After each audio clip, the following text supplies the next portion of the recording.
اعوذ باللہ السمیع العلیم من الشیطان اللعین الرجیم بسم اللہ الرحمن الرحیم الحمد للہ الملک الحق المبین هو السمیع العلیم هو التواب الرحیم والصلاة والسلام والتحیۃ والاکرام علی اشرف النبیین وخاتم المرسلین سیدنا و مولانا ابی القاسم محمد صلی اللہ علیہ وآلہ وسلم وأهل البيته الطيبين الطاهرين المعصومين المظلومين أما بعد فقال الله تعالى في كتابه المبين بسم الله الرحمن الرحيم فأقم وجهك للدين حنيفا فطرة الله التي فطر الناس عليها لا تبديل لخلق الله صلوات اللهم صل على محمد وعلى محمد۔ سامعین گرامی، تمام مومنین مومنات مسلمین مسلمات تمام انسانوں کو سلام عرض ہے۔ آج اسلامی سال کا آغاز ہوا چاہتا ہے 1442 ہجری کی محرم کا چاند نمودار ہو چکا ہے، اور اس چاند سے ہم اپنے دینی سال کا آغاز کرتے ہیں۔ یہ آغاز ہم خوشی منا کر مسرت ظاہر کر کر نہیں کرتے، بلکہ یہ آغاز ہم اسی طرز پہ کرتے ہیں کہ جس طرز پہ انسانی زندگی کا آغاز ہوتا ہے۔ جیسا کہ سرنامہ کلام میں نے سورہ روم کی 30ویں آیت کی تلاوت کا شرف حاصل کرا۔ پروردگار عالم فرماتا ہے فَأَقِمْ وَجْهَكَ لِلدِّينِ حَنِيفًا، پس اپنے چہروں کو دین حنیف کی طرف کر لو۔ فطرت اللہ التی فطر الناس علیہا، یہ خدا کی، یہ اللہ کی وہ فطرت ہے کہ جس پر ہر انسان پیدا ہوتا ہے۔ لا تبدیل لخلق اللہ، اور اللہ کی بنائی ہوئی چیز میں تبدیلی مت کرو۔ تو سامعین گرامی، اگر ہم فطرت پر غور و فکر کریں تو اللہ تعالی فرما رہا ہے فطرت وہ ہے کہ جس پہ ہر انسان پیدا ہوتا ہے، اور اللہ ساتھ ہی ساتھ یہ فرما رہا ہے کہ یہی فطرت دین حنیف ہے۔ دین حنیف الگ سے کوئی ایڈاپٹ کیا ہوا، بنایا ہوا، انجینئرنگ کیا ہوا، کریٹو کیا ہوا مصنوعی نظریہ نہیں، بلکہ وہ فطرت ہے جس پہ ہر بچہ پیدا ہوتا ہے۔ اللہ نے یہ مطالبہ تمام انسانوں سے کرا ہے، اور وہ اس لیے کیا ہے کہ اگر کسی بھی دور میں کوئی بھی شخص پریشانی، تکلیف اور ایسا عالم محسوس کر رہا ہے کہ جو غیر فطری ہے اور مصائب و آلام کا باعث ہے، تو پھر اس سے جان چھڑانے کے لیے اللہ فرماتا ہے فَأَقِمْ وَجْهَكَ لِلدِّينِ حَنِيفًا، اپنے چہروں کو دین حنیف کی طرف کر لو۔ تو یہ قرآن 1400 سالوں سے کہہ رہا ہے کہ اپنے چہروں کو دین حنیف کی طرف کر لو۔ فطرت اللہ التی، کوئی نیا دین انٹروڈیوس نہیں کیا جا رہا، کوئی کسی نئے نظریے کو تم پر تھوپا نہیں جا رہا، بلکہ اسی فطرت کی طرف کرو جس پر تم پیدا ہوئے ہو۔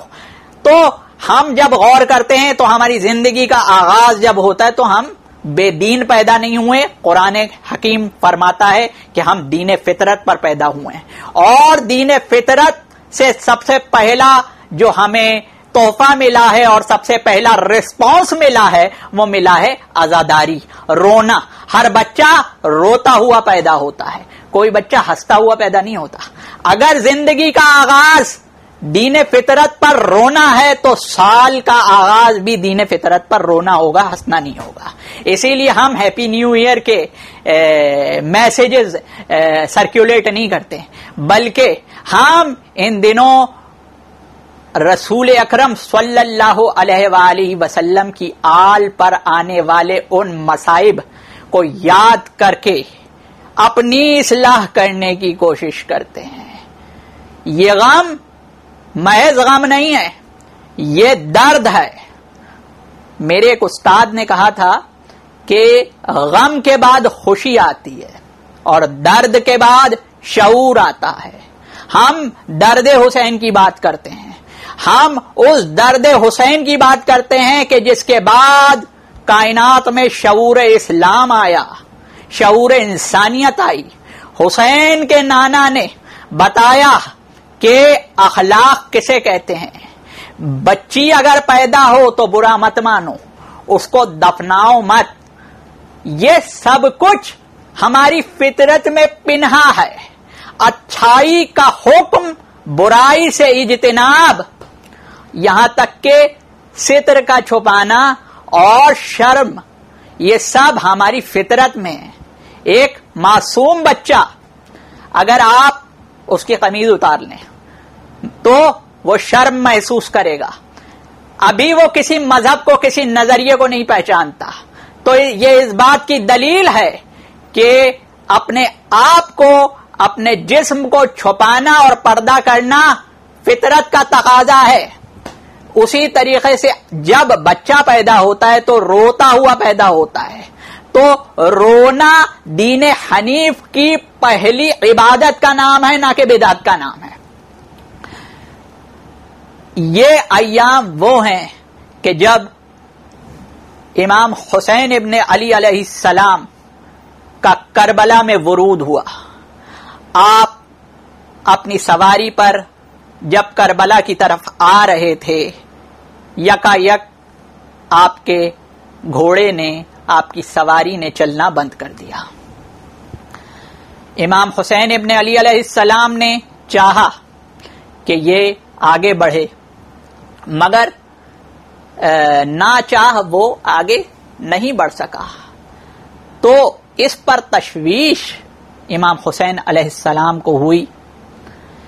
اپنی ہمشیرہ سے انہوں نے کلام کیا کہ میں عجب سا سما محسوس کرتا ہوں، لگتا ہے کہ وعدے کا دن نزدیک ترین ہے۔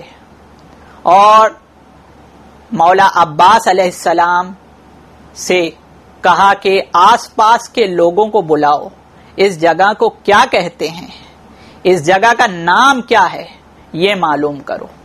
تو چند افراد کو مولا حسین ابن علی علیہ السلام نے بلایا، ان سے پوچھا کہ اس جگہ کا نام کیا ہے۔ تو کسی شخص نے کہا کہ حضرت اس جگہ کا نام نینوا ہے۔ تو مولا نے فرمایا کوئی اور نام؟ تو ایک نے کہا کہ حضرت اس جگہ کو ماریا بھی کہتے ہیں۔ یوں ہی اس کے نام اس کے رہائشی گنواتے رہے، حتیٰ کہ ایک بوڑھے آدمی نے کہا فرزند رسول اس جگہ کا ایک بہت ہی پرانا نام ہے، اگر آپ چاہیں تو میں بتا دوں۔ اس شخص سے مولا حسین ابن علی علیہ السلام نے فرمایا کہ بتا اس جگہ کا نام کیا ہے۔ تو اس شخص نے کہا فرزند رسول اس شخص کو کربلا کہتے ہیں۔ مولا حسین ابن علی علیہ السلام نے ایک لمبی سانس لی اور کہا کہ بس اب یہی وہ مقام ہے جو ہمارا مقام آخر ہوگا، یہی ہم خیمے لگائیں گے، یہی وہ جگہ ہے کہ جہاں ہم پر وار ہوں گے، ہم پر تلواریں چلیں گی، یہی وہ جگہ ہے جہاں ہمارے بچے ذبح کیے جائیں گے، یہی وہ جگہ ہے کہ جہاں عباس کے بازو قلم کیے جائیں گے. یہی وہ جگہ ہے کہ جہاں آل رسول علیہ السلام کی خواتین کے پردوں کو چھینا جائے گا. یہی وہ جگہ ہے جہاں ہم پر ہمارے بچوں پر پانی بند کیا جائے گا. یہی وہ جگہ ہے جس کا میں نے اپنے نانا رسول اللہ صلی اللہ علیہ وآلہ وسلم سے وعدہ کیا تھا کہ نانا آپ کے دین پر کوئی آنچ بھی آئے گی، کوئی تلوار بھی چلے گی تو میں اپنا گلا آگے کر لوں گا، آپ کے دین پر آنچ نہیں آنے دوں گا. یہ کہہ کر امام حسین ابن علی جو دین فطرت کے امام ہیں، انہوں نے یہ فرمایا کہ اگر میرے نانا کے دین کی بقا میری جان ہے، میرا قتل ہے، تو تلواروں آؤ اور حسین ابن علی علیہ السلام کے سر کو کاٹ دو. انا للہ و انا الیہ راجعون.